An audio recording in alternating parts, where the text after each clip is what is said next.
IHP Media.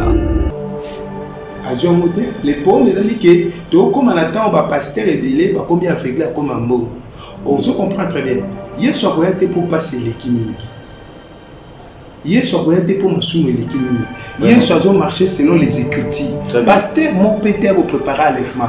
Malon, on a ni prophète, ni évêque, ni cardinal. Nous avons préparé à l'effement, c'est le Saint-Esprit. C'est lui qui touche les cœurs. Sans le Saint-Esprit, vous ne pouvez rien faire. Il y a un moment où les pauvres ont dit que biloko autant ils ont frappé pour l'ange de la mort. Bah on va les cotatonner, bah qui va sokola quand tim kol malade ici là mais bah sokola malade et continuer. Bah msus bah tâtonner bah tiens bah mandala la nanda. Vous comprenez très bien. Bah msus bah tâtonner bah tout le monde a que combo wana eza combo mogo ya makasi. Bah passe tout dans la question. Bah pasteur va permettre à président de la République au bangati. Yo za journaliste là me répondre. Que bazo sala ni bazo ko apporter ni na président. Comme nous répondre. Question eza yo réponse eza là. Oso banga pona IHP Media. Celui qui croit en Jésus-Christ, mais tout est possible à celui qui croit qu'il pose le vaccin. Non, c'est pas ça. On dit pas. Ma vie dit que tout est possible à celui qui confond la porte avion, l'icolo, au micro NSC. On dit que tout est possible. Non, c'est pas ça. Tout bois comme la mer. Non, c'est pas ça. Les problèmes, ils qu'il faut autant lire les Écritures. Tu vas lire l'Apocalypse 3, Apocalypse 1, verset 3. Tu as une sorte de sur ma camonne sur le bam. Tu as nous l'Apocalypse chapitre 13, verset 16 à 17 à 18. Tu as sur comment va dire va payer sa marque de la bête na droite. Pourquoi va payer ça dans le coloté? Les problèmes, ils disent que l'équipe pour collaborer n'a pas pasteur. Ce que chef de l'équipe c'est le diable. Le diable est invisible. Zamba est invisible. Diable est invisible. Moutoua comme visible, moutoua liboso. Diable n'a pas comme visible. Par le monde en a beau. So moutoua comme on a moutoua liboso, ça diable était c'est Jésus-Christ. Christ n'a pas paraître moutoua liboso. On va première allèvement. Et après diable va paraître en assis. La Bible va dire que diable va paraître liboso. Ce qui diable va paraître liboso, abîme physique. En tout cas, on a la typo samedi. IHP Media, la chaîne qui vous édifie.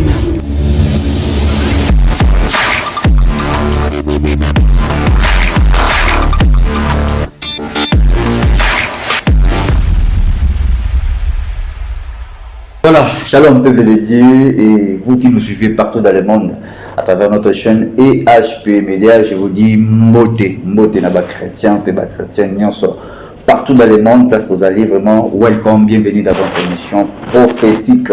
Donc émission Oyabananda Betomese Nango, et laisse-moi te dire qu'à travers cette émission, vous allez bénir, édifier et pourquoi pas consoler ceux qui n'ont pas de problème, pour déranger, vous allez guérir, n'a problème, il y a maladie, nous avons appelé ça santé, appelé ça mbongo, appelé ça makamounaso, nous avons appelé bino, et je ne peux pas débuter cette émission sans toutefois remercier Bino Badbomesa toujours pour soutenir Bisso à travers ma prière, pour ça pour soutenir Bisso financièrement, spirituellement et et pourquoi pas dans des commentaires, dans des appels na binonde et ça la Bisso bien, et c'est ça aussi l'amour au Christ la Bisso, aimez-vous les uns et les autres. Zamba Pambolayo, vous êtes en train de nous suivre depuis la France, la saveur de l'Éternel.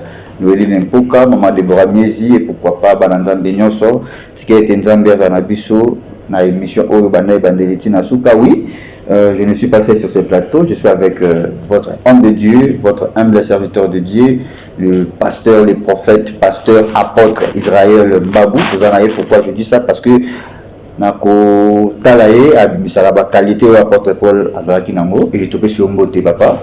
Merci beaucoup, Mbotenayo, le journaliste Brice. En tout cas, Msala Malam, na sepending na obe qui appelle nos Bengsina, parce que tu as quand on a pour édifier le peuple de Dieu. Télévision, tous les canaux, pour nous ça, la blague, tous les canaux, pour le peuple de Dieu, et bas. Tout comme l'époque où toujours été nani na zoza nzamba sol, nani na zoza nzamba jamais, tout quoi partir les Écritures.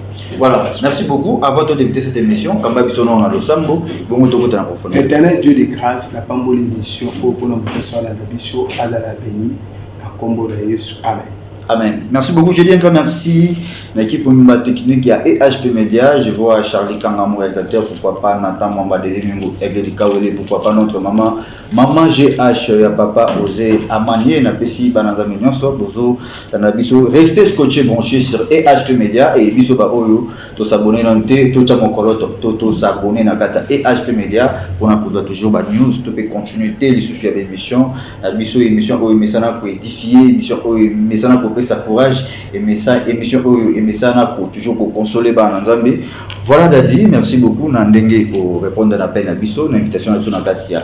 Émission na biso na EHP Media ticket nzamba pambola yo tokomi na ta o tokoyeba banani basambelaka nzambe ya solo na banani basambelaka nzambe yo babengi bal voilà avato na banana ba question na biso d'abord eza ndeko mo atuna mutuna na ba commentaire ya émission ba giso ibo ya bi basala nzambe ba pesa biso pe ba date ba bongola mutema aloba mo ba yo en tout cas nzamba pambola ndeko wana na lekaki na journaliste moko ya mwasi na Kinshasa avant banda émission na ye apesa biographie ya ministère na ba paro botama na zaiki aimé na émission na style na ye en tout cas na pa kueba journaliste ya na pona ngai engagé nga azaka journaliste moko na style wana a faut pesa date ya papa Botiu non komba papa Botiu komba mama Botiu et na date bongola motema na combat père spirituel na mukolo banda ki ministère na oza marié na famille na bino biologique oza 40e toza date en tout cas j'ai aimé ça voilà en tout cas au bon motema ça fait déjà combien des années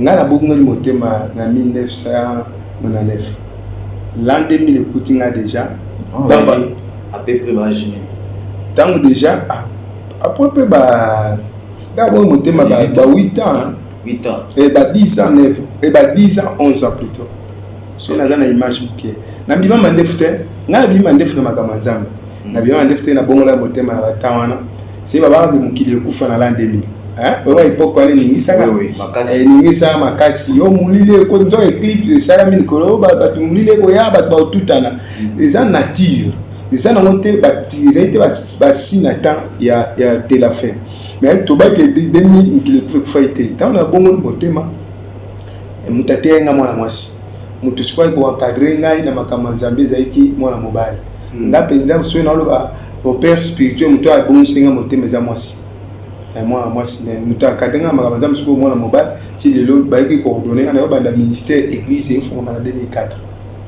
2004 ya bandi ministère église ba nenyo sona ba nekote na ba église to na ba wenze na ba matanga tout na ebipete en tout cas na saleli nzambe jusqu'aujourd'hui na saleli nzambe dans le ministère si kana kutena ina tentation na kozwa $10,000 esprit mo senga na kende poto wana ba 2006 nzamba bisinga so kena poto na bongo na avion zombo ngwana kotsa na église ndena zombo ngwana kotsa ne kwa biso ba déception na biso ezali sutunga prophète déception na ngeza mingi ya ministère ke bateka na pango to chaka ba église so ito bongisi nga place diable anyonga nga place mena longe na aneo ce cas tous ma belé na longi chata c'est fini. Voilà, merci beaucoup, vous êtes en train de nous suivre depuis la Katia Suisse, à Londres, pourquoi pas en Belgique. Mon père spirituel apôtre Rabet de Nekabo. Ou en Kadringa. Yende, muto atanga comme l'excès grâce. Voilà, moi penga la bonga motema jour abonné. Na bonane, ndenga la bonga motema na butuwa. De tugenena wa master okedeko salaka ngomba gente kokendo saba ko ba des autres moi mikemike na master loyenge ko soko omuni ndumba azana commune de Tibandani bando tambu sema ko lobisi tukindi ko sala makambo wana na ozone tambo koma place mo ozone sundolo okimie to doano ke pena ba école so to kuti ba ba sa ba jemo boye to yibi bango bilamba to ti bango ndengma na biso to kimi do to ando sala ya. Donc voilà, merci Toko ta vraiment na kati ya profondeur ya maman na likambo na koloba ile ko frapper monde entier na sur mana yo to bi ba actualité ils ont bougé le monde ile ko déranger mete mabala nzambe to bi yango isa phénomène ya ba vaccin est-ce que na éviter yo déjà vacciné le premier vaccin isa problème que au moins les journalistes ba la biso bible lobi il y a rien de nouveau sur la terre. Nous avons marché vers la prophétie. Tu es au temps d'Apocalypse chapitre 3. Apocalypse chapitre 1, verset 3. Apocalypse chapitre 1, Verset 3. Voilà. Babi, et reste celui qui lit, c'est qui attend la parole de la prophétie. C'est qui garde les choses qui doit écrire, car le temps est proche. Babi, et c'est mon amour, la parole, il y a prophétie. Pe oyazo garder yango parce que mon anango est couvert coquille. Parce que toujours marcher vers la prophétie. Prophète a zélo musu, prophétie pe zélo musu. Makambo bazo l'obligation disait ba vaccin. Na monde ba prophète belé ba otengana. Ndenge prof ba toi roi ba telem c'est plus de 450 prophètes ba lobaki lo moko. Mais le prophète ka moko lobaki kambo des différents ba prophète wa. Ba prophète lo etenga msabango ezali ke manque ya koyoka nzambe. Bazoka sunza mbete ba modo ba makamna ndenge na bango ya mibale enveloppe mbongo ba pesa bango mbongo. Ya mibale association wana ya wiklo wana bazo ba collaborer pe na ba pasteur. Vous comprenez net marque de la bête. Ils ont deux sens. Premier sens dans les codé. Troisième et deuxième sens dans ils ont révélé. Vous comprenez les jours où le diable a joué sa Ève ali Mbouma il y a jardin ils allaient prendre avantage à Ève ils allaient peut détruire Ève. Ce qu'on l'a dit bien, mais vers vaccin on a détruit Ming Bakor. Na le prophète veut dire que non, ils ont marqué de la bête mais et ça la mabé na ba santé. Comment le prophète ou bien logo ils ont marqué de la bête ça mabé na ba santé zo tinda ba bazoango. Pezo pesa message à nation. Pezo tomber net. Ce que yo tinda ba bazoango comment. C'est-à-dire les pommes ils ont dit que ba prophète musu somoni ba za ba prophète mais ba banga Jézabel. So Isabelle a télémi par Bangaye. Biloko nous sur dans Apocalypse chapitre 13 verset si tant aux autres est commis obligatoire dans ce cas parce que you sur toujours dans la Bible dans la Bible va comprendre que donc les vers le temps Apocalypse ici abimisa makambo nyos dans Apocalypse 13 verset 16. Apocalypse chapitre 13 verset 16. Voilà. Elle fit que tous les petits et les grands, riches et pauvres, libres et esclaves, reçoivent une marque sur leur main droite. Sur leur main droite. N'habitez pas que c'est pas parce que je ne sais pas parce qu'il n'y a pas ou sur leur front. Habito, ça va passer dans nini, n'embunzu. So tali test à vaccin, ça la mona zulu. Oui. So nous sapons ça lui. Oh, et tiens mbutsu. So tali combo wana. Balobi bien la verset 17. Balobi que personne n'y puis acheter à vendre sans avoir la marque et le nom de la bête sur le nom son nom.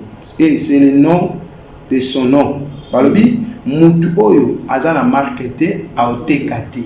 A salate. A voyager. A somba pété. A somba té. Et ça c'est verset biblique qui a monté. Ils en net. Et que libanda té. Non, ils en net. Li pesa mikatete. Mikate zelo kumsus, li pesa zelo kumsus, c'est ça. À verset 18 balobi, c'est ici la sagesse que celui qui a de l'intelligence calculer le nombre de la bête car c'est un nombre des hommes sont nombreux c'est 666. Balobi muto a dans la sagesse, babi ba pesi ndena muto a dans l'intelligence. L'intelligence ça peut tout calculer. 1 plus 1 égale combien? Babi pour calculer le nombre de chiffres. Moi, si moi calculer le nombre comme moi, on a pas sur le banc. Parce que nous avons déjà mon ténèbres. Coronavirus. Tant à calculer comme moi, et puis ma lettre alphabétique. La position dans moi, la lettre alphabétique. Et puis 666. C'est-à-dire coronavirus, ceux qui va calculer. Déjà, on a tué de filles, tout calculer comme on a coronavirus, et puis ça, c'est 666. Voilà. Selon les prophètes d'Israël. Voilà la lettre alphabétique. Alors bien, nous avons sage à calculer les nombres parce que balobi mutunion so ngo les nombres des hommes ça ka été mobile et des femmes aussi les obeta manaba basi na bana mobile même que tu OK plus loin tu non mais plus loin pour la scandaliser même ba la prison ba kozwa yango vous comprenez ba prisonnier ba kozwa yango même baboyi bakozwa même esclave bakozwa même bato baza libre bakozwa yango yango ce que ça marque de la bête les obeta manami tu ça ce codé ça quoi ba peso lipo eza na kindoki mais ba ebiso te que za na kindoki ebiso que lia vous comprenez ça le lobi wana moi c'est moi azana sida mais zo ba te kazana sida so ko eba kazana sida ngo humanité azo tikela au semence biloko eza que ba prophète tant ba biloko na jugement nzambe ya likono bango le prophète a puni. Donc, quand il bien président en France, clairement, la bête est là déjà, elle arrive. Voilà. C'est-à-dire, Abel Matabo quitte la bête est là. Les pauvres, ils ont dit que, donc, comme on attend, on pasteur et belé, comme il aveuglé, comme un mot. On se comprend très bien. Hier soir, on pour passer les kinings. Hier soir, on pour m'assumer les kinings. Hier soir, on marché selon les Écritures. Pasteur, mon péter, au préparer à l'effement. On a ni prophète, ni évêque, ni cardinal. Nous avons préparé à l'enlèvement, c'est le Saint-Esprit. C'est lui qui touche les cœurs. Sans le Saint-Esprit, vous ne pouvez rien faire. Il y a un moment où les pauvres ont dit que biloko tant qu'ils ont frappé, pour l'ange de la mort. On va aller tâtonner, on va sokola quand il me malade ici, mais on sokola malade et continue. On va tâtonner, on va mandala nanda. Vous comprenez très bien. Monsieur va tâtonner, on va que combo ana, ils ont combo ya makasi. Donc ils ont combo makasité. En réalité, le roi les bandits qui sont en Chine. Chine sont la religion le bon bazar bouddhiste. Dragon. So tengi na Bible na Apocalypse chapitre 20 verset 1. Alors Bible toujours qu'il y a écrit parce que dans mon journaliste sur Elinga m'avait au Bible lelo eza lelo ngai pe Zalava à l'aise. naza koloba oyo zamba mettre là à cœur balobi boy. Apocalypse chapitre 20 verset 1er balobi. Apocalypse chapitre 20 verset 1er. Puis j'ai vu descendre du ciel un ange qui avait les clés de l'abîme. Oui. Il gardait les chaînes dans sa main. Il saisit les dragons. Vous comprenez les dragons chinois. Les dragons, les serpents anciens, c'est les diables. Qui s'appelait diable et Satan. Bah, ça, le nom, il y a diable complet. Oui. Nom, post-nom, prénom, nama, kamnyo, soit sababi, les dragons, les serpents anciens et les diables et Satan. Tu comprends? Tant bazo tant ba commune a so ken Apocalypse chapitre 10. Kuna ba ange Michael azo kunana les dragons. A dragon de makaste alingi ya boake na mukilio. Après le coup la kasonda. Il y a que la Bible peut ce pouvoir, il y a un marché, l'icolo, il y a Satan. Amen. La raison pour laquelle que non, il y a la marque de la bête, il y a un sabato, il y a un sango batu, il y a un code. Pour ceux qui parlent que il y a 666. Sur terre, il y a un soulèvement. C'est que soulèvement, c'est un monde entier de la guerre civile. Et là, il y a un soldat, il y a un ticket, il y a un combo, il y a un combo, il y a un combo. Voilà, les soldats, les soldats sont bien formés pour les Cambouanes. Les soldats sont bloqués, ils sont bloqués. Les soldats sont les Cambouanes, les soldats sont bazar. Ils sont armés, ils sont préparés pour nous. Ils sont calamité. Donc, comme on a dit, comme Koluba, Ata Ouza Ngo voyager. Ata Baniba Fouta, au sort aux juifs acceptés par Fouta, tu vois le combat. Et on est combat. Le salut est individuel. Mais comment fonctionner par toi les Arabes? Est-ce que il y a comme malin va fonctionner aux hommes? Non, non. Je me parce que les Arabes. Voilà. Merci beaucoup. Selon vous, nous sommes arrivés déjà à la fin. Donc, on a fin à mon kili. Donc, on est déjà vers la fin. Il y a ma prophétie. Christ alobaki déjà to comme mon accomplissement nango. Mais question maman na likambo ezali que ezana ba na nzambe belé baza ko tuna biso ba mituna na nzela ba commentaire na bango papa bongo biso ba o to ebaki te na débit et si to zui.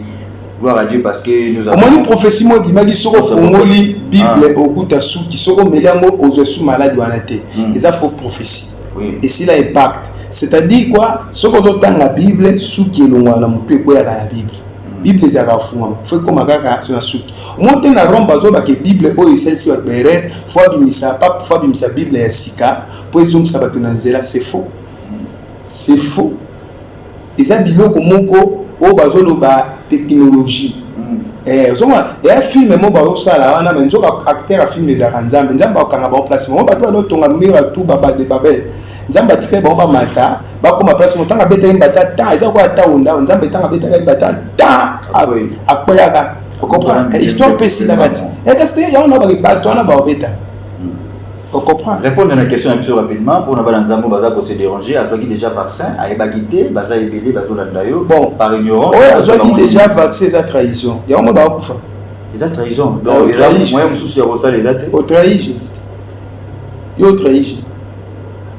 On va dire qu'ils ont trahison, nzamba ko ça on grâce pour Saint-Esprit azana voilà Saint-Esprit voilà le Saint-Esprit azali nzamba ko ça on grâce moment faut pas temps penza prier pour eloko wana ezali wana na likati nzoto na bango wana bakoki kobondela mpona baso bande kosubana ndeko na baza infirmier po eza pis bakotisa bango elongo wana bakosala opération ata place wana babendango babenda bite so mpe bamona yango bakobendango so eza nango basende babenda babwaki yango esili moi message moko ya encouragement eko fortifier bato surtout bana nzambe ebele bazwaki par ignorance okoyebisa bango nini juste kofa Israël vérité journaliste vérité fortifiaka motu nyonso. Or, la Bible dit tout est possible en celui qui croit à Jésus-Christ. Tout est possible à celui qui croit en Jésus-Christ, mais tout est possible à celui qui croit te pose le vaccin. Non, c'est pas ça. On dit pas. Ma Bible dit que tout est possible à celui qui confond la porte avion, l'icolo, au micro et nacé. On dit que tout est possible. Non, c'est pas ça. Tout bois comme la mer. Non, c'est pas ça. Le problème est qu'il faut autant les Écritures. Tu vas lire l'Apocalypse 3, Apocalypse 1, verset 3. Tu as sur ma camouflage sur le bas. Donc, nous l'Apocalypse chapitre 13, verset 16 à 17 à 18. Tu as sur comment va dire que va payer sa marque de la bête na droite. Pourquoi va payer ça dans localité? Le problème est que l'équipe pour collaborer n'a pas pasteur. Le chef de l'équipe c'est le diable. Le diable est invisible. Zamba est invisible. Diable est invisible. Mouto akoma visible, mouto liboso. Diable na nzambe ba koma visible. Ba no mona na bo. So mouto akomona na mouto liboso za diable était c'est Jésus-Christ. Christ mouto ko paraître mouto liboso ba première enlèvement. Et après diable va paraître na si. Na Bible va dire que diable va paraître liboso. Ce qui diable va paraître liboso abimi physique en tout cas na tiko sambe. Na tiko sambe. Na lobi nzambe ko sakingai. En tout cas, et ça, on le diable a bêti Jésus, n'a pas samé. Diable a mon monté à bêta Jésus. Diable a un spirituel, a sa physique. Misala n'a un démon dans la base. C'est comme ça, c'est le diable. Voilà, merci beaucoup.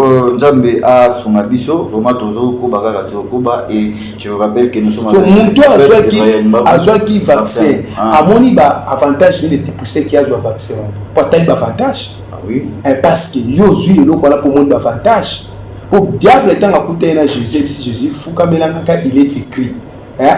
Abisi bongola li soko za mwana nzamba solo bongola li po koma bongola li banga e koma li polia abisi pe fuka belanga ka ilete gina pe soko nusu za ala tsa Jésus ba avantage mais Jésus dit que yo za ba avantage on la tsa le kuta parce que ba avantage a solo za maboka ya nzamba muto azu ba vacciner za makambo na ba sabe mission na biki ba to ba nyoka mi za ba femme d'affaires na ba homme d'affaires po ba ngo ba bouger trop ndeti nga prophète Israël comme à France, on a la zone. Bon, il y a ceux qui ont commis avant maintenant, on a l'église pour le vaccin.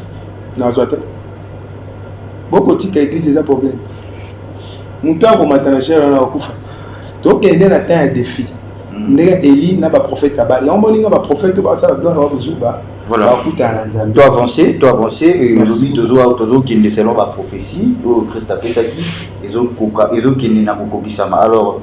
Message clé ni ko église et koki côté ya ba nzambe lelo message église côté est-ce que ça bénédiction est-ce que ça prospérité et ça nini est-ce que ça repentance papa prophète Israël Mbabo message était à Mara déjà message j'attends auto comme bon message j'attends et ça déjà quand ils ont en 2021 moto en 2021 de toba le diable en 2020 2002 na diable en 2021 ba ça dia activer comme éviter pour diable a la liberté provisoire faut ba ndoko nenga tambola la liberté provisoire le jour tane ko comme toi quand ni pasteur ni nzambe mo côté mutakanga diable c'est l'ange azakana kraka akanga côté na affaire à côté ça patna pe na affaire c'est ça si le message est clé ici ba toté on ba bazane attentivité au moins banzi mombo libeta maka baganga ba crier ba démon to zaka attentivité to banoko yo kango bien té nzemboni banzi mombo baganga ba crier au nom de je comprends tout ça la publicité pour ba ça ba to ya nzambe pentate na banzi on to pousser les pays na yo et le côté nzoka ezaki esprit parce que tout ce qui katende même chose ça était à manango c'est la repentance mais bataka mingi attitude baka saka repentance ingol bakaka faut qu'il m'aille kobote repentance dans le domaine tout d'abord il faut être chrétien, on se croit en quelqu'un. On doit avoir Christ comme Seigneur et Sauveur. Si quelqu'un est à Christ, il est une nouvelle créature. Les choses anciennes sont parties, toutes choses sont devenues nouvelles. Parce que autant on a pas commandement, mais quand on a maintenant Jésus, on a le paradis. Pour Jésus a cherché pour le moment le royaume. Le royaume c'est lui-même Jésus-Christ. Avec je suis le chemin, la vérité et la vie. Ouais. Ces femmes samaritaines, ceux qui ont été moment venir à Kabanzam, mais moi il a Azanan. Les problèmes tous ça on a temps oh bah et on a aussi on va dans la vitesse en bon côté. Bateau doit la paix bon bon côté. Aïbe ba bon na ba banque ba compte ba banque. Aïbe ba bon kuna banda ba batunde a pimser bango mais en réalité ça bon côté ça va mascarade. On a kata tota film sur immeuble ko to bien immeuble mutu ka kito eziki ndoka ezaiba mise à scène. Ezaiba mise à scène. Ezaiba montage. Message j'ai dit que non. Pas apprécier un bon côté, pas qu'après l'époque de quitter, pas atteindre autant la Bible. Ceux qui ont c'est bon Bible si kabandi mamonte Bible bien en Merci beaucoup. Bonjour la navigation partout dans le monde, Europe, Amérique, Asie, Océanie, pourquoi pas dans le cadre d'Afrique, précisément dans la République démocratique du Congo. Bananda me basa vacciner, baboya vaccin alors prophète Zaimba aussi bamonini. Juste ceux qui commis en côte tina kati ya banda pour l'obligation parce que na comme par notre pasteur Israël na chaloba qui est comme obligation président comme un dictateur alors yo ta que mon sala nzambe oui ça peut de dire zolanda onini. Le problème est individuel. Moi attend toujours kende so tangi Bible babi ba continuer sur le monde ba ko adorer déesse marque de la ba adorer bête enfant dans la trône. Il y a coiffé pouvoir nyos. Na moment où le président de la République a le pouvoir parce que le diable a comme en personne, diable a comme en personne té. Na moment où la Bible dit racheter le temps car les jours sont mauvais. Tu vas faire un mot. N'attends Joël. Tu vas ce qu'on attend. Parce que même président pour racheter peut venir. À Gobo il peut pouvoir taper ce qui est wana parce que toute autorité vient de Dieu. À Gobo a cadeau na bango tiki beaucoup de présidents belé ba kufu pour à cause de Dieu quoi.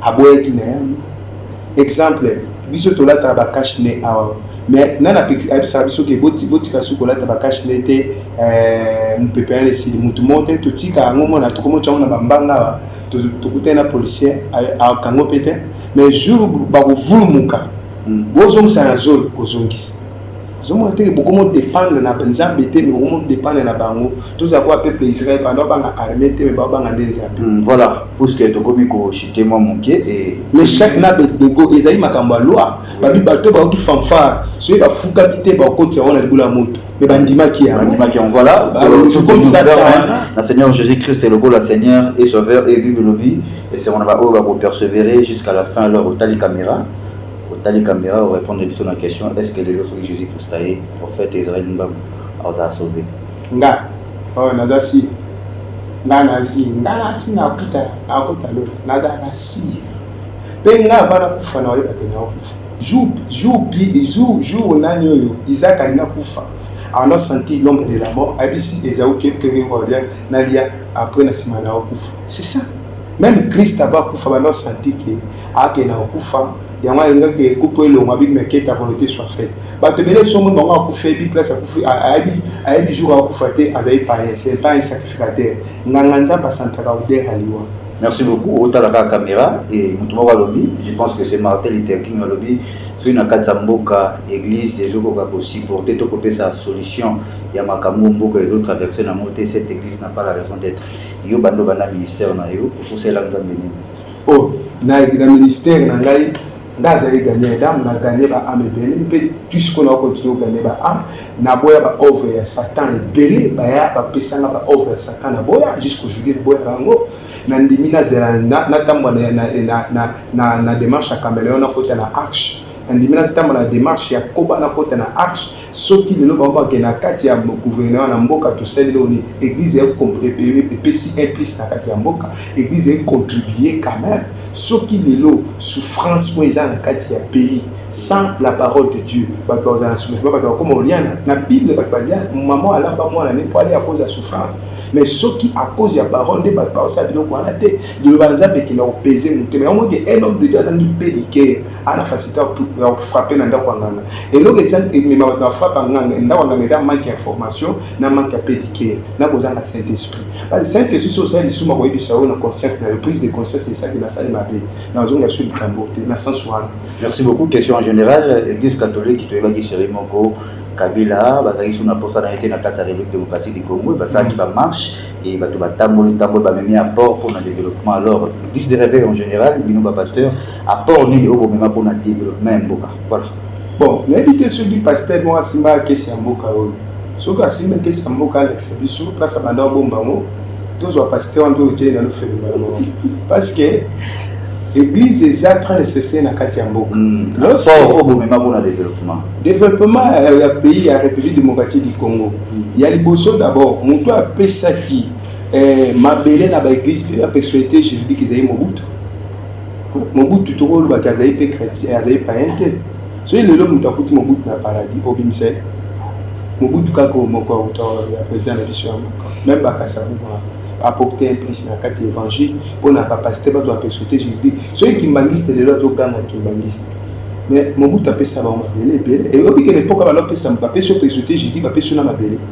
Mais puis surtout comme un comme l'époque, on a dit ouais yo papa la bino kebite ya yo kebite son bar le pas mususu, bah là ça les amis c'est ma casse dans kataka matiti baloto. C'est gratuit. Ici, si on attend autour de l'église et apporter quelque chose, les premiers amis qui va passer tout dans la question. Le pasteur va permettre au président de la République, au bangati, aux journalistes qui vont répondre que bazo sala ni bazo pour apporter ni na président. Comme nous répondre. Question et ça y a réponse c'est là. Aujourd'hui on a pas non moi j'ai pensé prison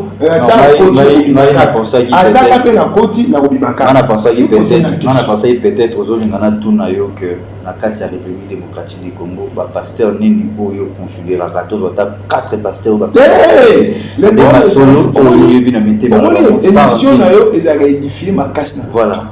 Émission ils ont édifié ma balanda comme moi je préfère ça que autant que la mission pasteur aux hommes on va appuyer pour ça pour la pasteur au bazar 4 non seulement.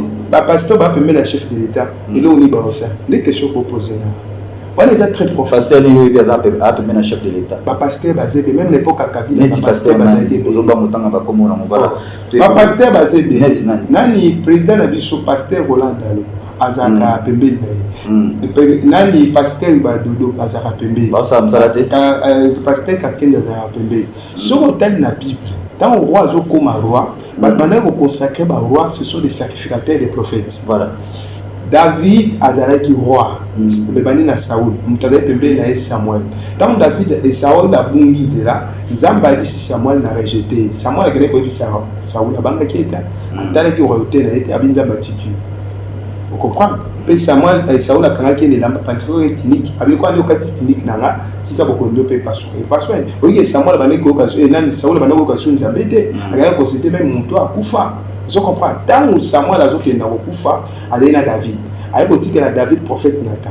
Il a dit que David a bungate a bimantibanda mbokate. Tant David a dit que ça la Zalana biso simple. Le prophète est na lisese. Ezana mutu. Yoka ezana mutu moko ati azayambaki bapaya. Mais riche wana sikoyo azayina vaze azana babule nene akiri soka bula vaze moko abomi alani papa na mutabon est militaire avec la mort après Nathan ses atindé soma David alelaki après parce que moi non obotina moi c'est iri akufa pe moi nana kufaki tout en attente tout peut sa prophétie à flatterie obi kende mo ta journaliste ngape mo ba salo remarque oui obi ke remarque et sunga moto mais pas te bele ba s'appeler na remarque. Premier mouton qui se remarque c'est le Saint-Esprit. Ceux qui pasteur au monde que ça permet dans mon tour, azotambola na nzambete, azoka o nzamba zolobate, faut lâcher. C'est une nzamba sur tika.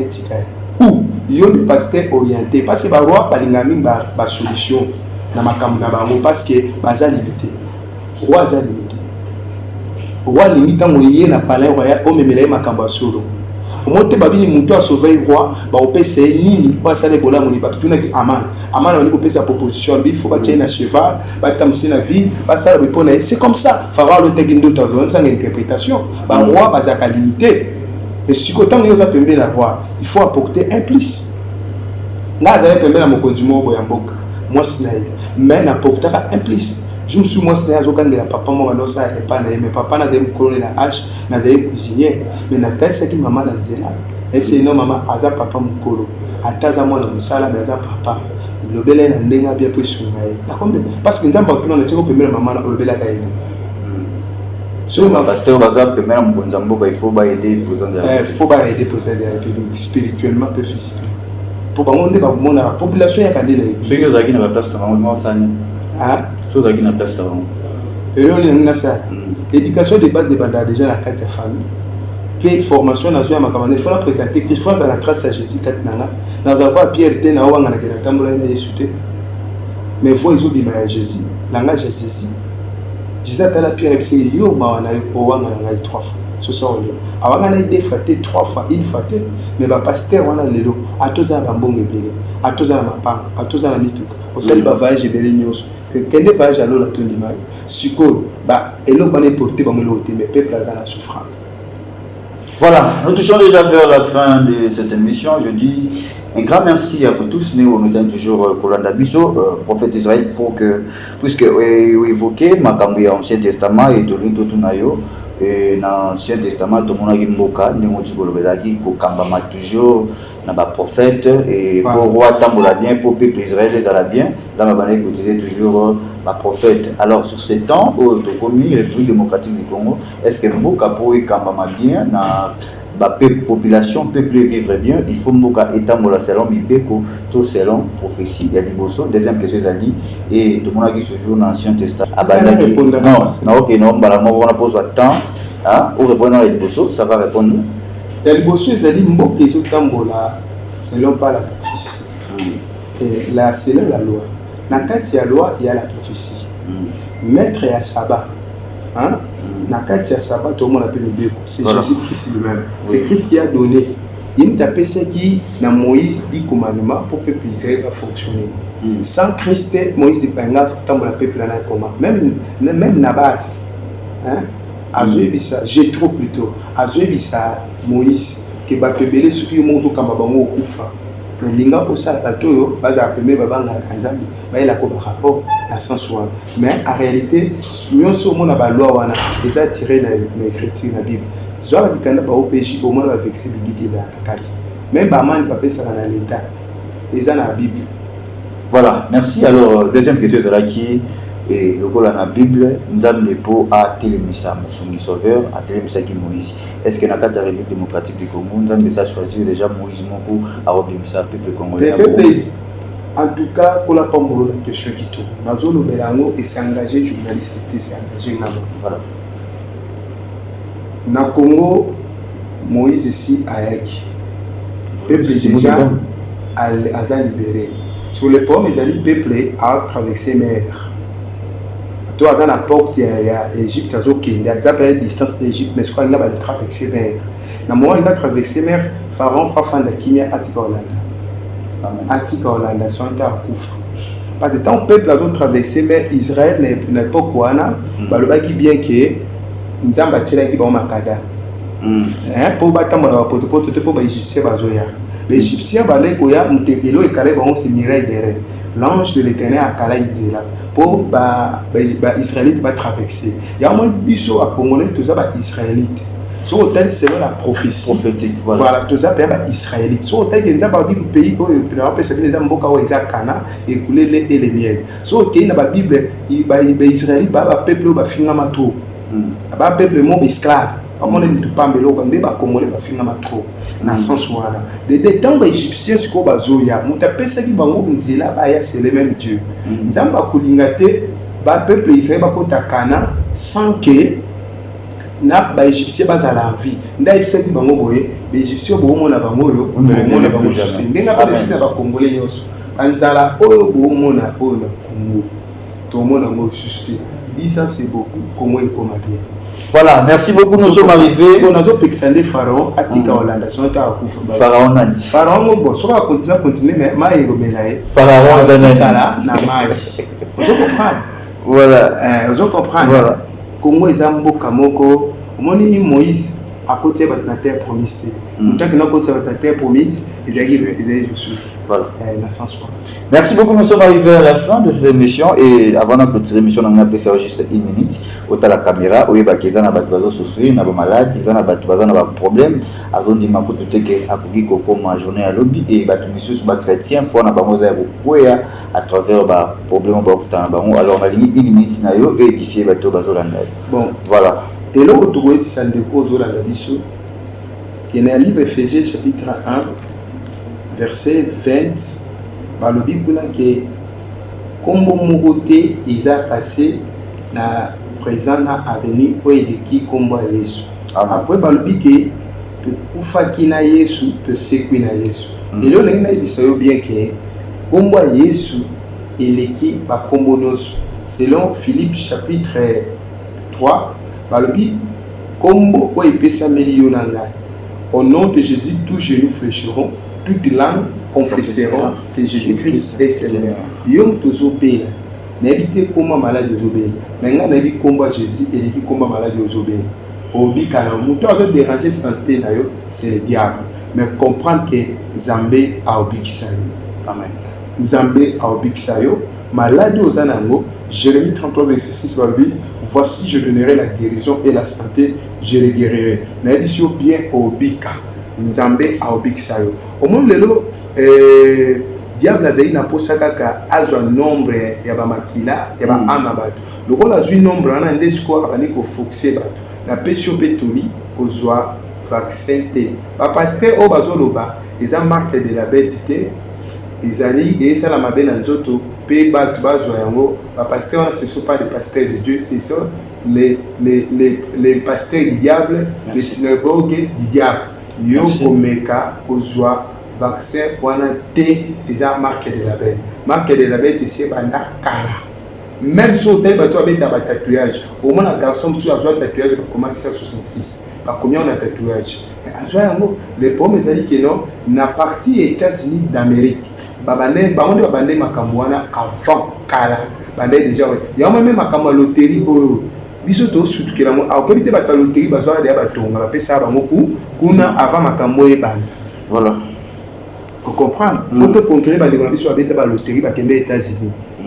Moi moi de ko na kende abeta loterie kende États-Unis comment munene mo bonzoka ba kotia yango déjà. Voilà, merci beaucoup. Nous sommes arrivés à la fin rapidement numéro ya les prophètes Raïba Boza affiché na sur écran. On a besoin d'un mobile ou besoin d'un biseau. Le problème est allé, on a besoin d'orientation et de prière. Contacter les prophètes et là toujours avant la pour et pour la bino bagozo talaté bozo koyoka na profero pe sa numéro pe à téléphone rapidement numéro la biso zali plus 243 90 77 87 672 plus 243 90 77 87 672 la bande je m'excuse plus 243 90 77 87 672 plus 243 90 77 87 672. En tout cas, moi je vais vacciner. Voilà, merci beaucoup. Ce qui vient de numéro il y a prophète est affiché juste dans Siwana et on a besoin toujours il y a orientation et prière. On a besoin au Sorana prophète.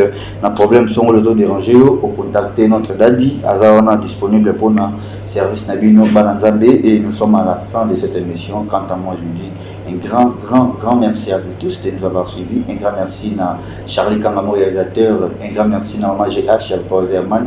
Et pourquoi pas, à Sabino Badurati, Scotché, Bronché, Botikadi, Bamisala, Nabino, pour Nakoyoka, un CD, le Tornatique de Nzamba Pambolabino, et Jésus-Christ Sabandé, Nabisolokola Alpha, et Tokomi Nasuka, au Kiko pour tirer la prière. Il faut dire le Gorobezate, à Susana Bisolokola Omega. Merci.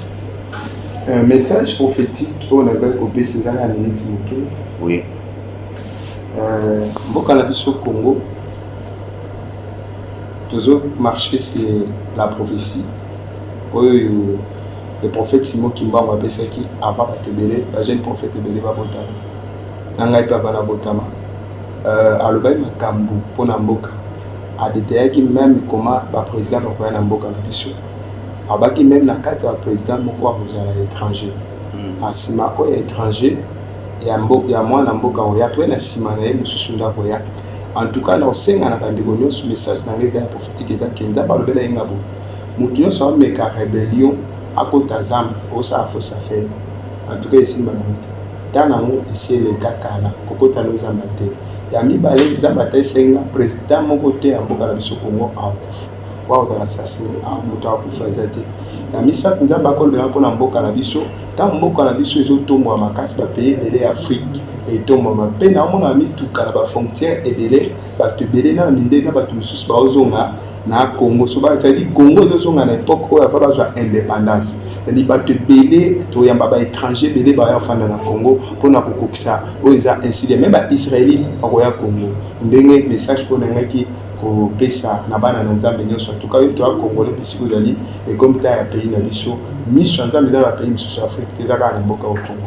Merci beaucoup okokamba biso na losambo Éternel Dieu de grâce napamboli mutu nyonso alandi biso mpe napamboli émission kandi nde natomboli loboko na ngai aza mokuse ya Yesu eza molai tika place ozali ke Christ arenie mpe avisite yo moto ozali na problème ozwaki vaccin déjà tika nzambe akonsole yo mpe moto ozwi te ezala persévérer ye lobi le juste vivant par sa foi lokolo oza moyenge beni tika ete foi ya nzambe etambola na yo mpe juste bible lobi je serai chrétien jusqu'à la mort nazo déclarer au nom de Jésus ciel ezala ouvert Zambo atambola na Meshach Abednego na Shadrach atambola biso il est le même hier aujourd'hui éternellement Zambo na pamboli mission oyo bato nyonso bakolanda mpe na pamboli HP Media na pamboli tous les journalistes et caméramans na pamboli tout le monde ba obana ba hôpitaux ba malade na bandaku tika Christ azana ndako na bango na kombo na Yesu Masia petolobi amen amen je accompagne sur la terre ezamala. Merci beaucoup, bye bye,